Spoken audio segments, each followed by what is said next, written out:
And now I am really happy to introduce my friend, my longtime colleague, and a longtime source of inspiration, Kathleen Dean Moore. She is a distinguished professor emerita in philosophy at Oregon State University.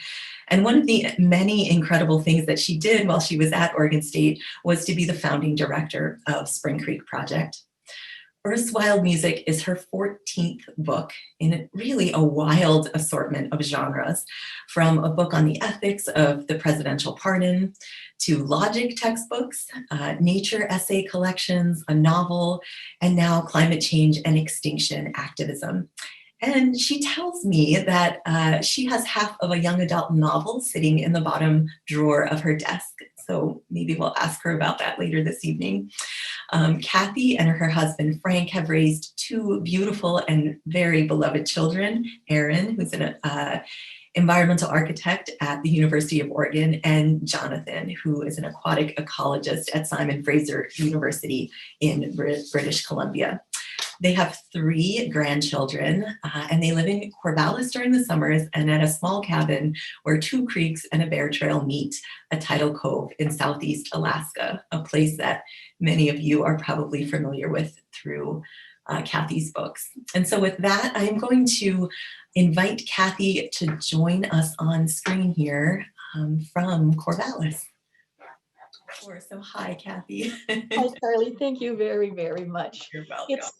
It's such an honor here, and I thank you, Carly and Shelley and Jay and the whole brilliant and brave Spring Creek team. And thanks to everybody who came to the party. Speaking of thanks, and no matter the myths about the lonely writer in the cold attic, everybody knows that any writer owes everything to long conversations with other people, past and future, on the page, on the trail, and now on Zoom. So thank you, dear wise friends, for the insight and the advice and the ideas that you have given me with so much generosity and grace. And thank you, dear readers. I've been thinking about what kind of a metaphor would best express the importance of readers to writers. It doesn't matter whether your readers are our sisters or our grandchildren or our friends or the general public. We need you. So I was thinking about these metaphors. A writer without readers is like a wind without aspen leaves. Or a writer without readers is like a breath without a flute. Or a hickory nut without soil. Without readers, a writer is just a nut. Might have to work on that metaphor. But all my love goes out to you.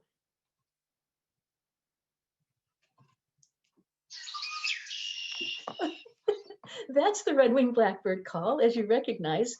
And what that means is that it's time to give away a book. And whenever you hear that call, that's going to be time for Jay to randomly choose some name from the list of registrants, and he will email that person and ask them if they'd like a book. And if they would, then he will make that happen. So today what I'd like to do is to tell you the story of the book and read you a short piece. And by then you will have all opened the champagne and it'll be time for the guests to arrive. From the time that I started writing essays, I've called myself a nature writer, even though I haven't been entirely sure what that sort of work entails. The poet Mary Oliver wrote, "My work is loving the world," which is mostly standing still and learning to be astonished, which is mostly rejoicing, which is gratitude. I thought, now that sounds like something I could actually do. You just go someplace wonderful, you open your journal, you open your heart, and you tell the truth. So Riverwalking, Holdfast, Pine Island Paradox, Wild Comfort. Astonishment? Check. Gratitude? Check.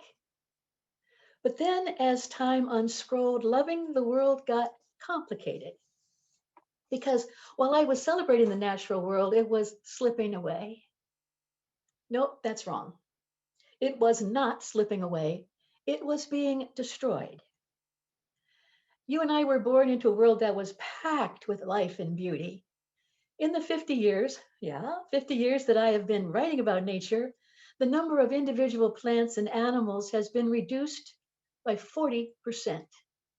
The population of North American birds, the red-winged blackbirds, the robins, has been cut by a third. Maybe you have noticed. Unless the world acts to stop extinctions, I will write my last nature essay on a planet that is half as song-graced and life-drenched as the ones where I began to write. And good, let's give away a book. So here's the nature writer's dilemma. How do you open people's hearts without breaking them? How do you write about this beautiful singing world without lying by omission? Here's what I want to do, I told myself. I want to write about Earth's wild music. I want to write a love song to a vanishing world. I want to tell you how beautiful it is when the sun reaches the rim and the song of the canyon wren pours over the rim rock like a tiny waterfall. I want to write about how totally cool it is to sit in a lawn chair half submerged in a pond after dark and listen to red-legged frogs singing underwater. I want to tell you that Tyrannosaurus rex males danced like sage grouse. Imagine a dancer that weighs as much as 9 football teams. And yeah, I want to tell you what it's like to wander over a sand dune under a full moon, listening for sidewinder rattlesnakes. And I want to talk about why sapsuckers rap in that rhythm. Drum dee dee dee dee dee dee, drum dee dee dee dee dee dee. I want to learn why birdsong evolved. But I already know that it took 68 million years for birdsong to evolve, and that it will take 5 to 7 million years for Earth to recover the diversity it lost in our lifetimes. You want it, Jay? So, what is the work of loving a weary, reeling, increasingly silenced world? I once talked to a convention of national park rangers, as weary and love-soaked a group as you will find. And afterward, one said, I like what you say, but I wish you would say it without using that L word. L word? Yeah, love. So I said, well, what word should we use instead of love? He thought for a really long time. Maybe instead, he said, we could say listen to. Listen to hear with thoughtful attention, to be silenced by the astonishment of its beauty, to attend to it, to be delighted by it, to wonder about its mysteries, to stay awake to it, to move close to it in the wild night, to let its sound cover you and keep you safe. To me, listening is starting to sound a lot like love. So this is a book about listening. In each essay, we wander off to hear a glorious sound, but at the end of the essay, I add a little shaded box. That box tells the facts about the animal's conservation status, how long, under these conditions, that species has to live. I will tell my stories about Earth's wild music, but we will listen to the silences too. So that's what this is, Earth's wild music, celebrating and defending the songs of the natural world.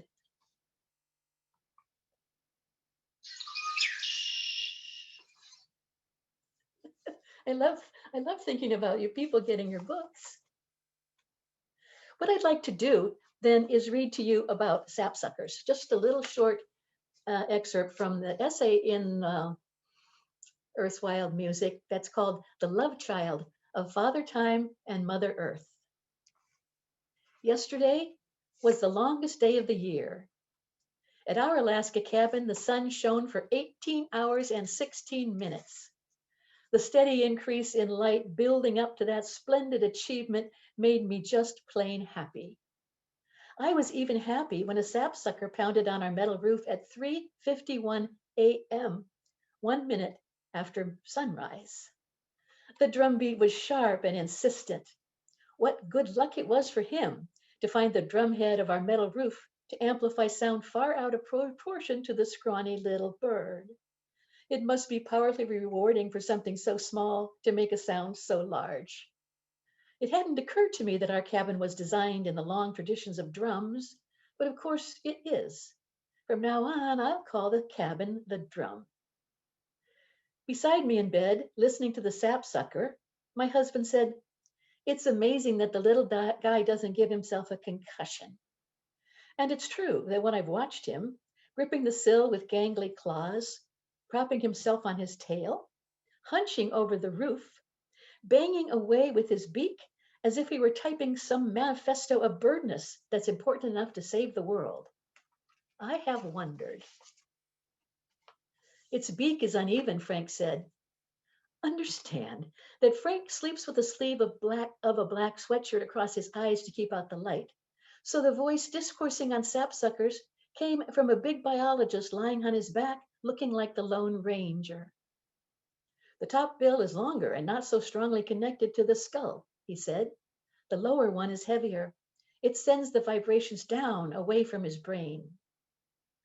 And then there's the thick, spongy skull, and the brain tightly packed into it, so it doesn't slosh around in a sea of cerebrospinal fluid and smack on the skull back and forth like a loose skiff between the dock and the breakwall in a gale."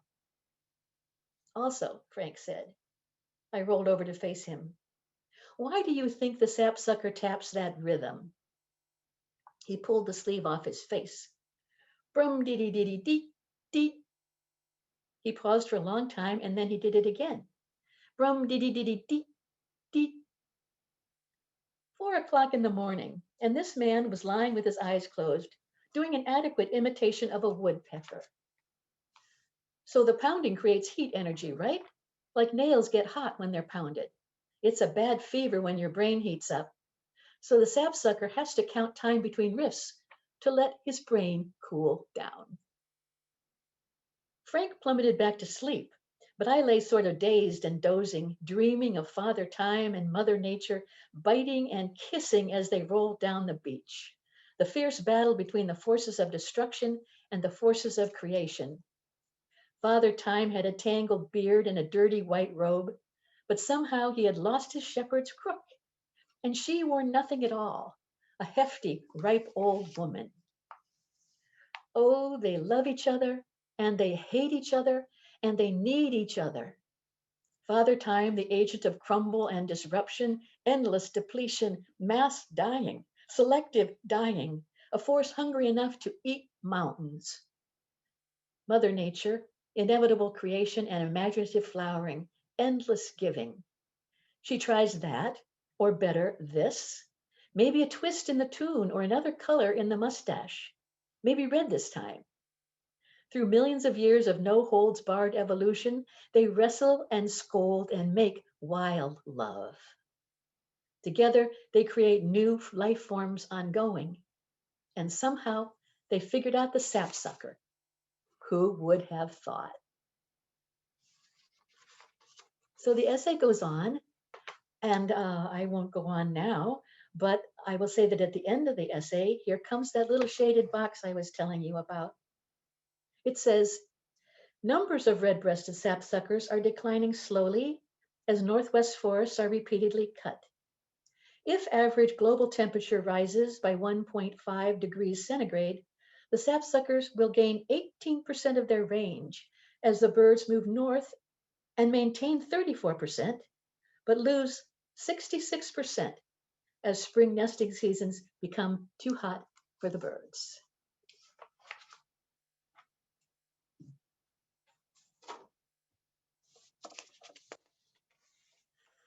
Oh my goodness, it's time for the guests. Well, who do we have? Hi, Hank. Hey, Kathy. It's nice to see you again. It's Hey, great to see you. Yeah, so everybody, this is Hank Lentfer, and he's the author of a book that's called The Faith of Cranes and a beautiful biography of Richard Nelson called Raven's Witness. He's the person that I write about who has created a sound library for the Glacier Bay National Park, a body of work that he calls the Joy Project. Oh, Hank, so many times I've asked you, how do you navigate in a world that is so joyously raucous and so wounded? I'll ask you again. Yeah, in your opening thoughts tonight, Kathy, you asked the question, which you and I have been grappling with for decades now, on how do you write the truth about the beauty and the magnitude of the loss without breaking people's hearts? And today, my answer is you don't. You break their hearts. There's no other way. And you keep listening is intensely as possible. And I want to describe an evening that I don't know how many years back. My daughter was in the boat. She's 17 now. She's maybe 13 then. And we had been up in Glacier Bay for a week or so, just camping. And I'm doing my recording. And we're heading back home and we're coming down bay. It's August. It's late in the evening, maybe 9:30, 10. The sun's going down. The sea is glass. And we're entering a strait between a bedrock mountain that's maybe 700 feet tall and a mainland mountain that's maybe 3,000 feet tall. And I can see all these whale spouts in the distance. And we just cruise closer to them. And we get near and I shut the engine down and there's no other boats. There's no planes. There's just the whales. And I hit the record button. And Shelley, could you cue up a piece of that recording, please?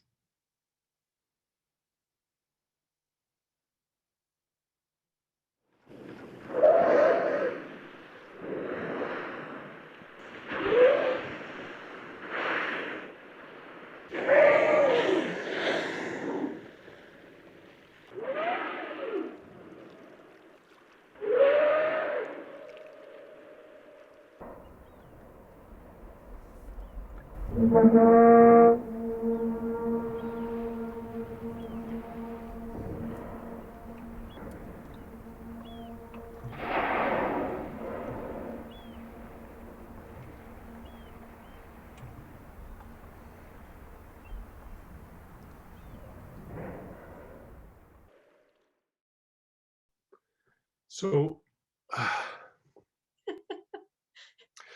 my daughter Linnea had been out recording with me enough that she knew that when the digital tape is rolling, you cannot move. You cannot so much as move your arm against your chest because the microphone will pick it up. So we are locked, motionless, and we're just staring at each other, locked together in this moment of listening. As you mentioned, Kathy, it's a moment of love.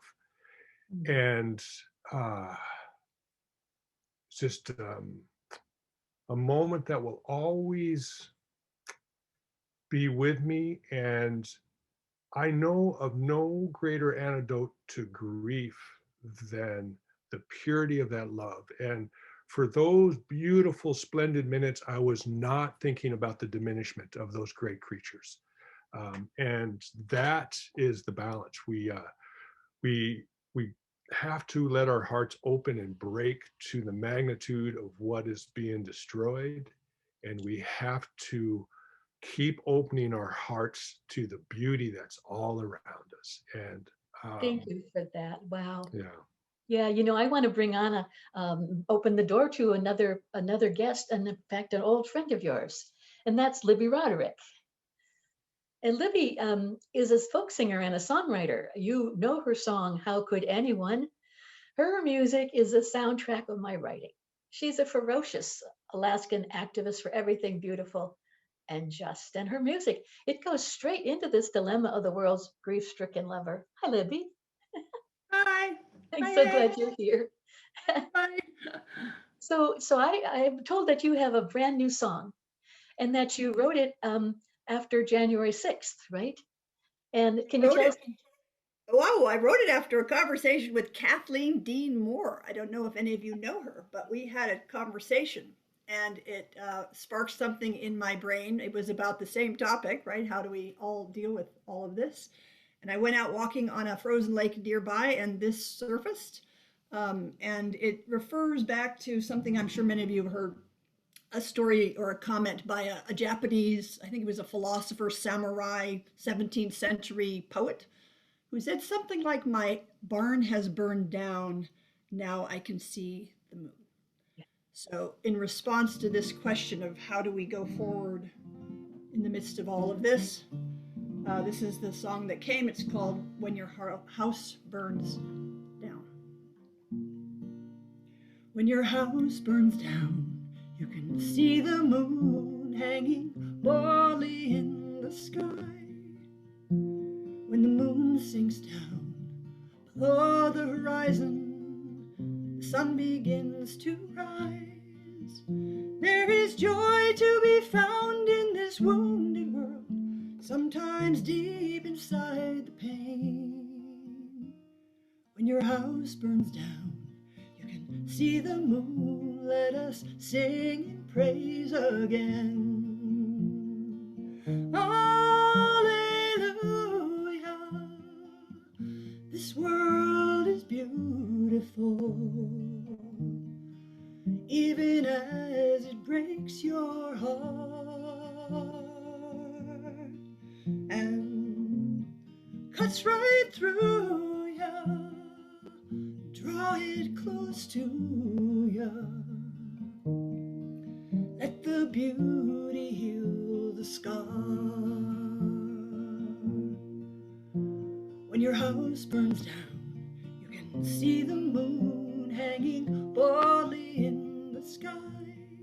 When the moon sinks down below the horizon, the sun begins to rise. There is joy to be found in this wounded world, sometimes deep inside the pain. When your house burns down, you can see the moon, let us sing praise again. Hallelujah, this world is beautiful, even as it breaks your heart and cuts right through you. Draw it close to you. Let the beauty heal the scar. When your house burns down, you can see the moon, let us sing in praise again.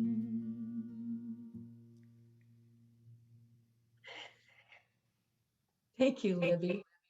Beautiful. Thank you.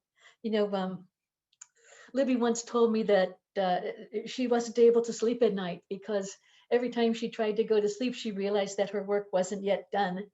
And then there was a point when she realized, if I can tell your story, Lib, that even as she was going to sleep, people were waking up on the other side of the continent, other side of the globe, and they were taking up the work of the world. And when I think of that song, I think of the next guest who's going to arrive. And so let's bring her on. And then Libby, maybe you would sing her just a little bit so she understands and we all understand why I think of her when you sing this song. Hi, this is Hob Osterlund. And Hob is the author, she's from Kauai, and she's the author of Holy Moli, a book about the albatross. For decades, she's been a hospice and palliative care nurse and a protector of the albatross. She's one of the most joyous people I know. Libby, would you sing for her? Sure. This is just a piece of a song called Cradle of Dawn. Yeah, just so you know why yeah. Sure. Sunset in your country, sunrise in mine. Lay down your body, feel mine begin to rise. Sunset in my country, sunrise in yours. I feel you there in the dawn. There are no promises we will see the day. The dreams we live for will succeed. But I can promise you that halfway around the world, I'll hold the light up while you sleep. So when we go to sleep, Hob, halfway around the world, there you are holding up the light and taking care of those albatross. But yeah, welcome, welcome. I had thought that the albatross might be sad and lonely, but you're saying that no, there is no greater joy than the joy of an albatross. There is no greater joy. We'll see a couple of brief video clips so you get a sense. Albatross are very celebratory. When the mates reunite, having been separated for months and months at sea, they're solo travelers. They're built for solitude. When they first reunite, having not seen each other for several months, they run to each other and they sing, ee, ee, ee, and they bob up and down on their toes and they preen each other, and they spend the night together. They mate. They spend the night together. They preen some more. They dance some more, and then the hard work starts where she has to grow an egg. But when that egg hatches, they celebrate all over again, talking to their baby. They even talk to the egg before it hatches. And of course, then there are the teenagers that come into court. This is the time of year we're seeing more and more of what I call the Moli singles bar. So maybe we can see that video clip. Sure, that'd be great. Yeah.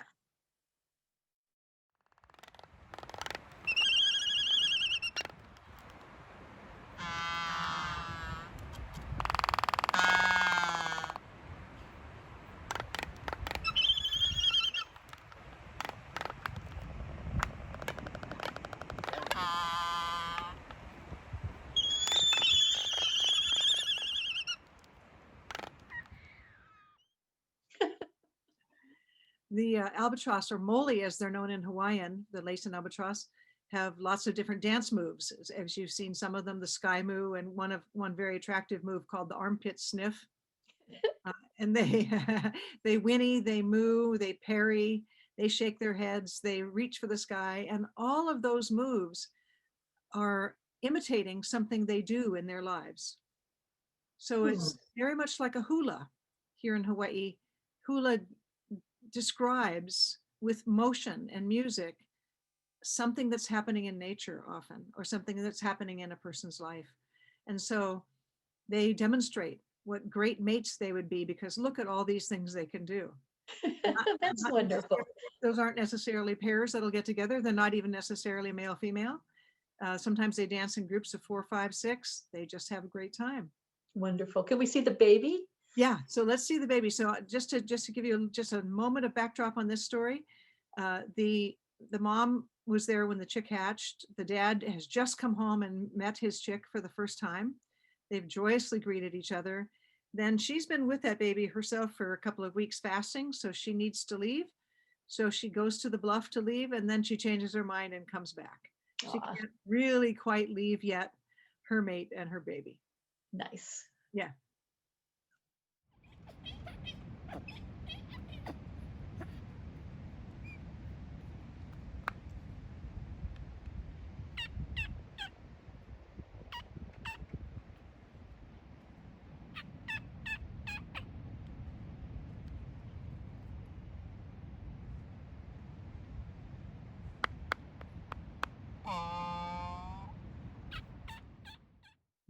That's wonderful. Thank you. You know, I want to bring on a next guest because I want her to play something for you now. So Rachelle, will you come on in? Come in, please. So this is going to be Rachelle McCabe. She's a concert pianist here in Corvallis and the artistic director of the Corvallis OSU Piano International, and she's the star of the new film, The Extinction Variations. So Rachelle, if you were to choose a piece of music that you think would most beautifully express the albatross's flight, what would it be? This is for you, Hob. Right, we chose this.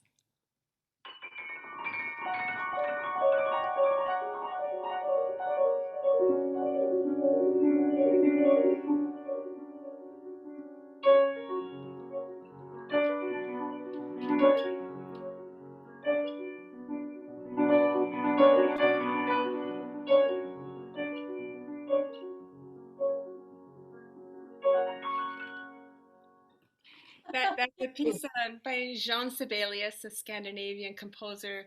It's the beginning of a beautiful piece. He loved nature. He loved the wild, and we think it worked for the Marvelous. flying. Yes.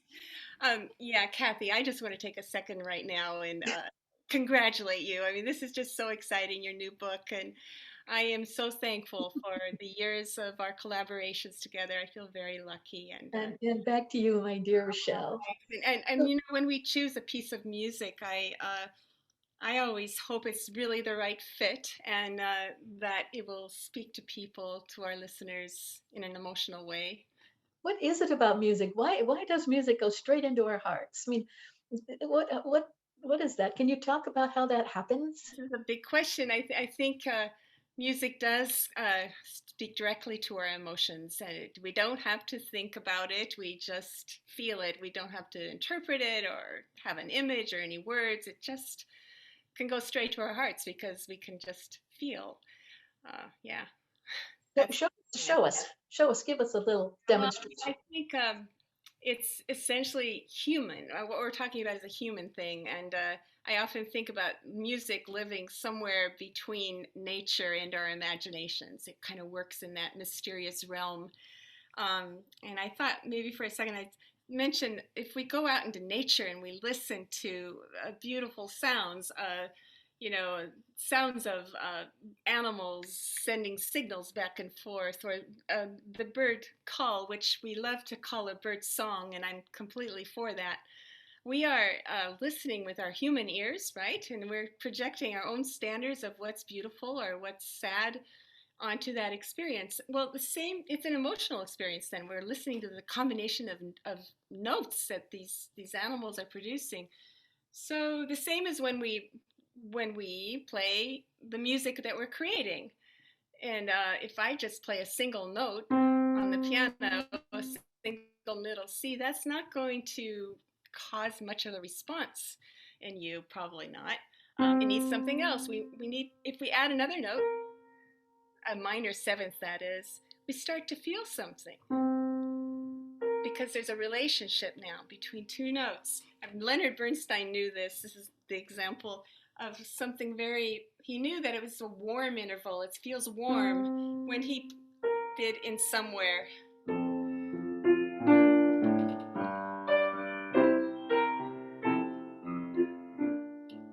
The beginning of that gorgeous song.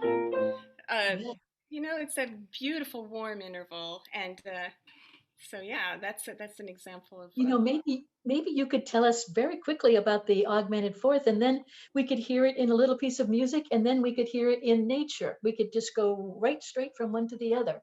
Got it. So this is, if we go here instead of a very warm and inviting sound, we now have a jarring, jolting sound. And Bernstein in West Side Story, that's the conflict. It just hovers throughout the music, the score. It just never, you know, it's never going.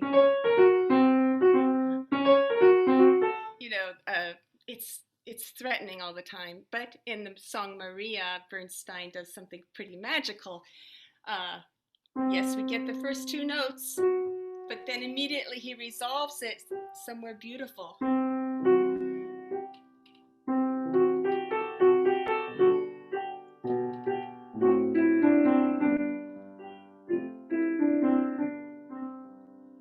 Oh, that's wonderful. Thank you. Hey, Shelley, will you call up an echo of that?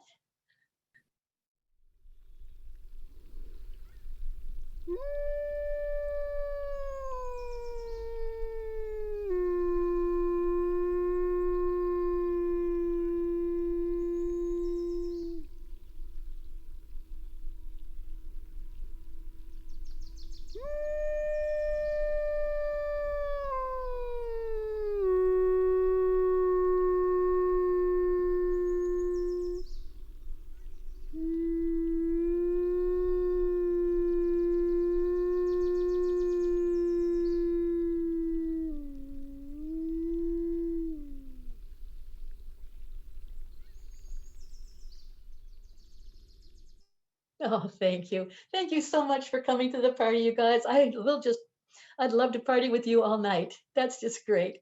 Thank you. But what I want to do now is do one more thanks. And really, when it comes to gratitude, the person that I owe the most to is Frank, my husband. And so it's time to bring him out from behind the pages and thank him directly. Frank, I'm going to scoot over and invite you to come sit beside me. This is my beloved Frank. And not only will I invite you to sit here beside me, hi, Frank. I will invite you to say a couple words. Hello, everyone. Oh, a couple friends. words, a couple sentences. Couple sentences. I was going to say them after you said other Okay. things. Okay, we'll do that then. So here's what I'm thinking about Frank. People, Shelley, why don't you start the pictures?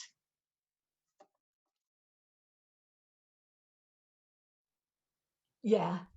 So people write to me and they say, you know, what I really need is a Frank. Or one woman wrote to me and said, you know, excuse me, whenever you're tired of him, I'll take him, but I won't let him go. He's the love of my life. Reviewers write about my extensive natural history knowledge, but I'm a philosopher who spends a lot of time wandering around with naturalists. And the real naturalist is Frank. He recognizes birds by their calls: song sparrow, winter wren, osprey, gray jay. He can see fish underwater and identify a duck a mile away. He knows each frog by its croak and why lizards do push-ups. You can ask him anything. Why is ant blood green? Why is that bear turning sideways? Do mice love each other? Why do newts hug? He knows. He does. He's a world expert on reproductive hormones. He knows when an essay of mine is not okay. And he tells me by saying, it's okay.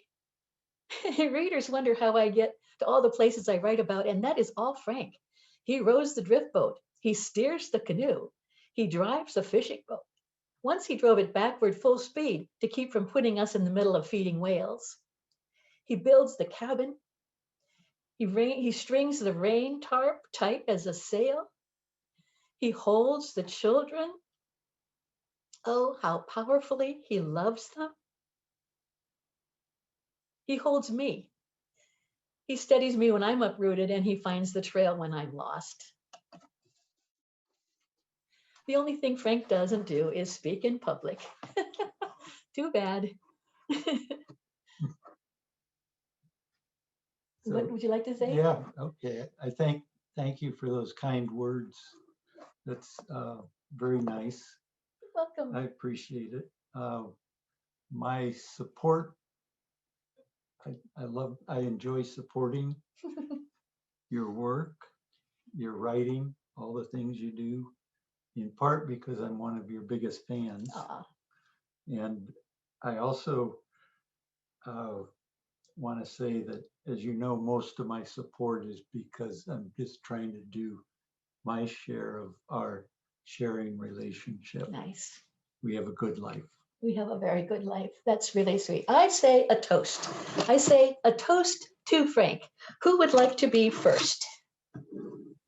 I would love to raise a glass to Dad. Hi, Dad. It's Erin Moore. Here's our daughter, Erin. So I'll say to Dad, with thanks for the example of quiet and patience and listening. Thanks for teaching me the names of things: penstemon, jelly fungus. Thanks for teaching me knots, Knots, teaching me how to row, and teaching me how to distinguish what is real of substance and what is right. And I'd also like to raise a glass to Mom and Dad together in recognition of this new book and in recognition of your long-term collaboration. So to both of you, cheers. Thank you. Thank you. Thank you. Does someone else like to give a toast? Yeah, Jonathan. Jonathan is our son. Hi, John, coming to us from Canada. I'd love to. Hi, everybody. Well, they say that if you give somebody a fish, that they'll eat for a day, but if you teach them to fish, they'll eat for a lifetime. And, you know, Dad not only taught me and many other people to fish, but taught us where the fish live, which rocks they're behind, how to tie little feathers on a hook so they look like fish food, and then also taught us that we usually release them in the end anyway. And so, thank you, Dad, for your calm wisdom, your kindness. Thank you for being the life partner to Mom. And in that inspiring partnership, thank you for all that you do and accomplish together. Cheers. I will definitely drink to that, except I forgot to get anything in my glass. But it's no less heartfelt. Thank you very much. And my Very toast touching. to you, my dear, Yeah. is the dedication to this book. It says, "To Frank, who knows the world by the songs it sings." To you, my dear. Thank you. Thank you. So at the root of all this is the endlessly generous earth. So let us end tonight by listening, which is loving, which is defending erstwhile music fiercely and forever. So Hank has put together 2 minutes of sounds. So let us sit back, close our eyes, and accept this gift from 3.5 billion years of evolution. So bye for now. I'll see you on the other side when Carly will help us with the question and answers. Right now, let's let the world sing us home.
Hi, Kathy.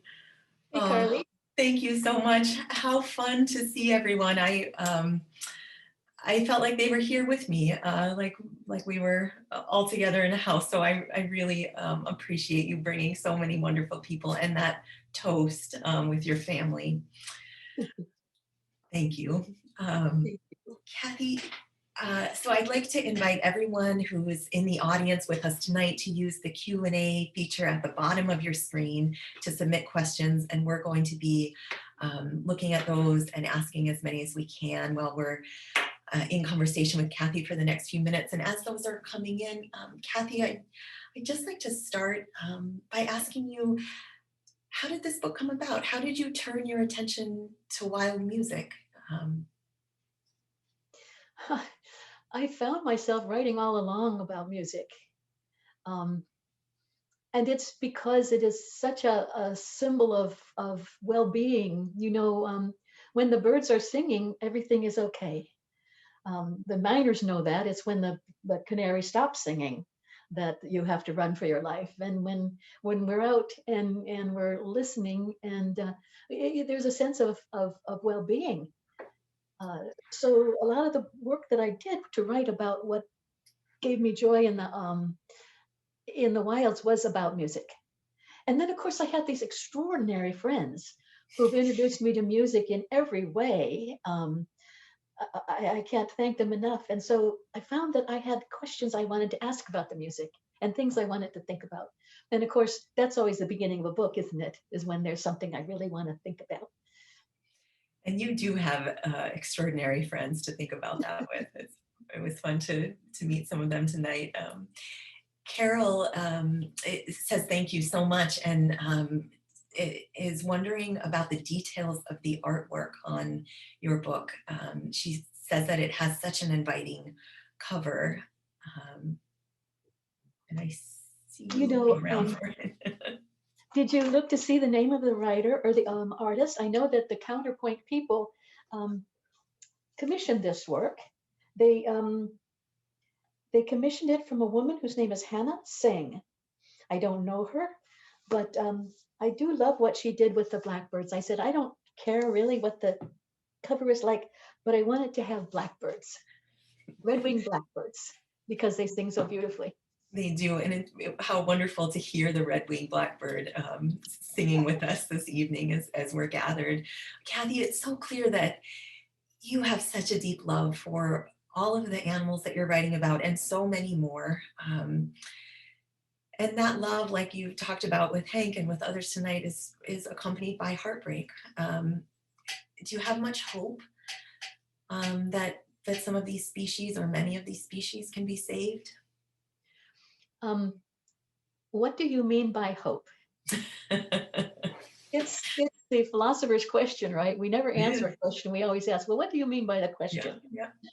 I think that there's the transformation in the last couple decades into how we think about hope. The most wonderful definition comes from Rebecca Solnit. And she says, hope isn't that lottery ticket you sit on the couch clutching. Hope is that red axe where you break the glass and seize the axe and use it to save the house. And I think that that's right. I have a lot of hope because I believe that hope is action to bring about what you care about so deeply. So if you ask me, is there hope in the world? There absolutely is hope. And what I mean by that is that there are people everywhere you look who are transforming their wishes into action and doing what's necessary to save what they love too much to lose. Yeah, thank you. And as a follow-up to that, what actions do you think are the most important things that we can do? Yeah, so 3. We have to stop the killing. We have to stop the poisoning. We have to stop the mining out. We have to stop the destruction. 2, we have to save everything that's left. We have to create arcs that all these animals can load up onto and sail into the future. Everything that can be saved, we have to save. And then I think that it all depends on number 3, which is coming up with a new understanding of who we are in the world. It will not do any longer to think of ourselves as individuals who are given the world to use and use up, to pillage, mine out. But rather, we're all part of this deeply interconnected whole, very beautiful whole. And our work is to take responsibility for our part in ensuring that it continues to be.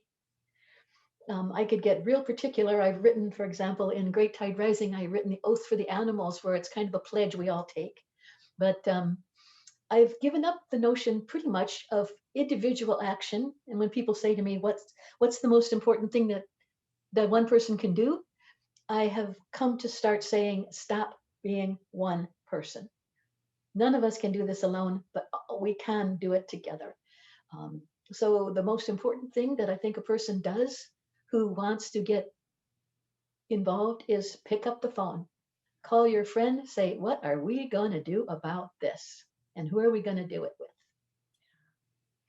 Thank you. And to everyone who's watching tonight, if you want to hear Kathy talk more about this, I think you do such a beautiful job of talking about this in more detail in the film, The Extinction Variations. And that's something that's posted on the Spring Creek Project's YouTube channel in addition to all of the other things in this series, and everyone's welcome to check it out there. Yes, and if you're hungry for more of Rachelle's music, the film is full of it. She plays Rachmaninoff exceptionally beautifully. It is, it's just stunning. Bruce Byers asked this question. Do you think there is an evolutionary deep brain connection between human and non-human music, like a communication of emotion or something like that? Hi, Bruce. Yeah, I do.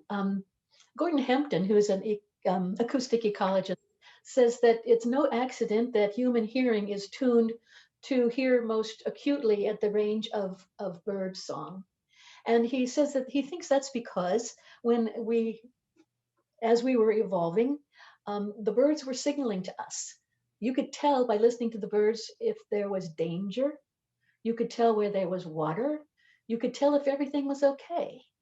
And so part of our fitness was our ability to listen deeply.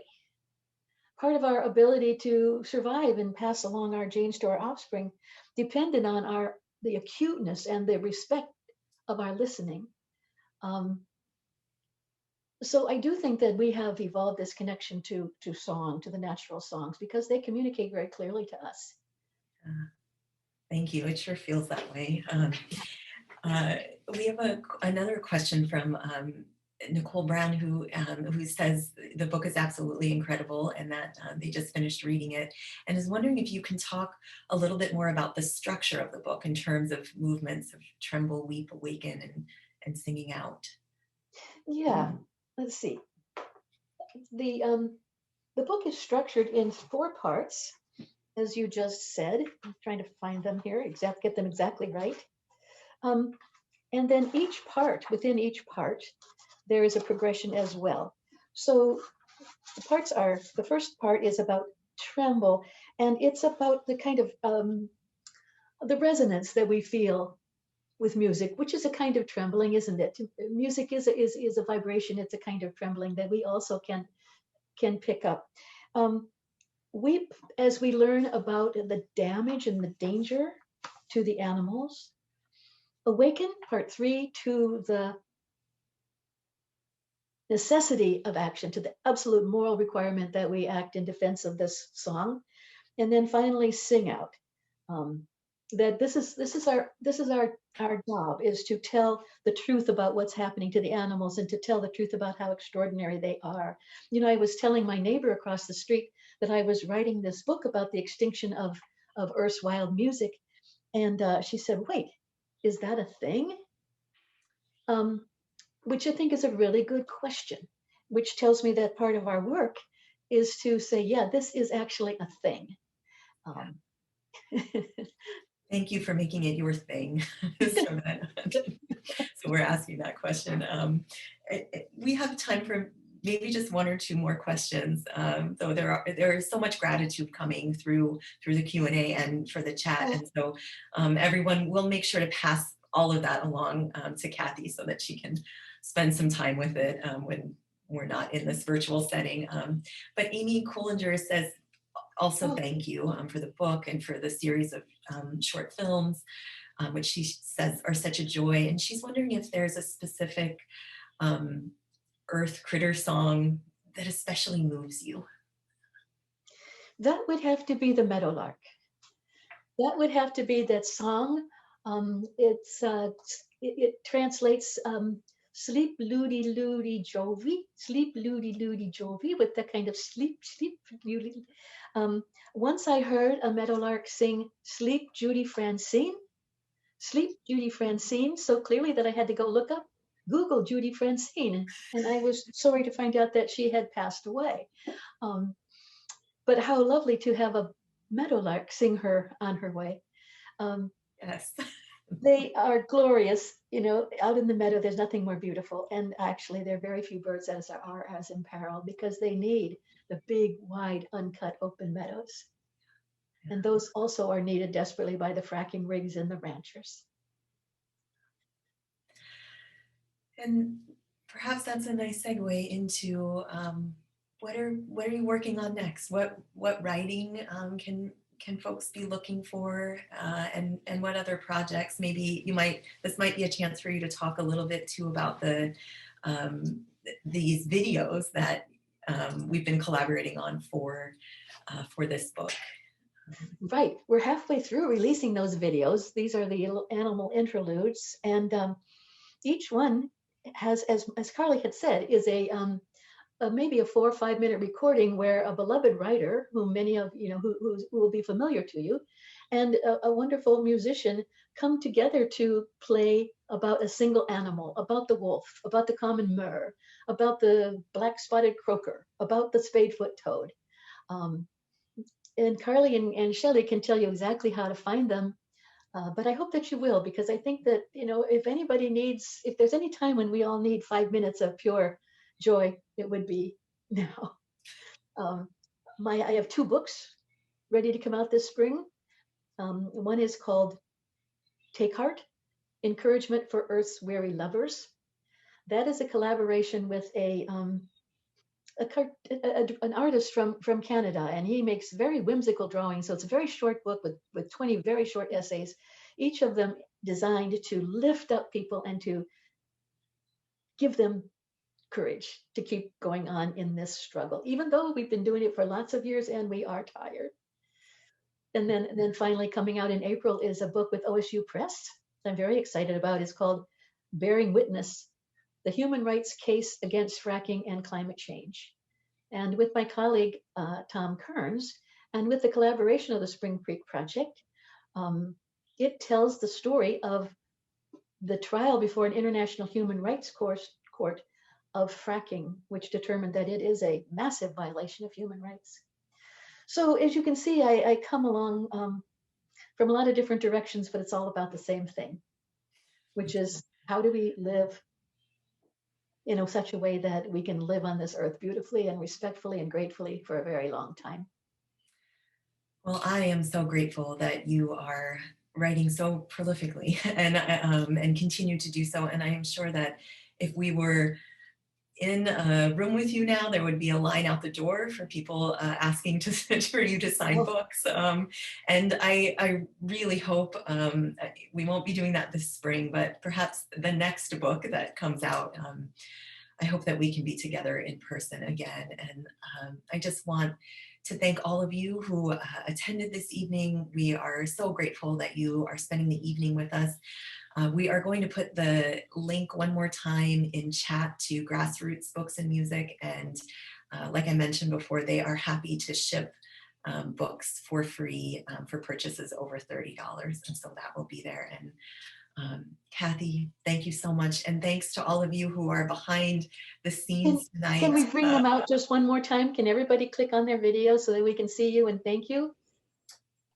Good, good, good, good, good, good. Thank you so much, you guys.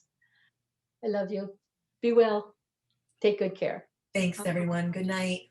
Good night. Aloha.